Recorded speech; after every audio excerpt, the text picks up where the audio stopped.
ప్రభుత్వ సేవలు. ఆయా సమావేశాలకు స్థానికంగా ఉన్న మండల ప్రజాపరిషత్ అధికారి మరియు పోలీసు ఇతర అధికారులను అతిథులుగా ఆహ్వానించడం జరుగుతోంది.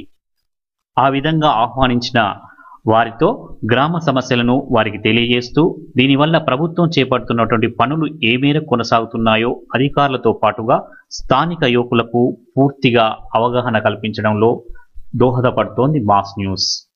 గ్రామీణ ప్రాంతాలు అభివృద్ధి చెందాలంటే ప్రస్తుత పరిస్థితుల్లో స్థానిక యువతను భాగస్వాములను చేయడం తప్పనిసరి. తమ తమ గ్రామాల్లో ఎలాంటి అభివృద్ధి కార్యక్రమాలు జరుగుతున్నాయో స్థానికంగా ఉన్న యువతకు తెలియకపోతే ప్రభుత్వం చేపడుతున్న అభివృద్ధి దుర్వినియోగం అవ్వడానికి ఆస్కారం కలుగుతుంది.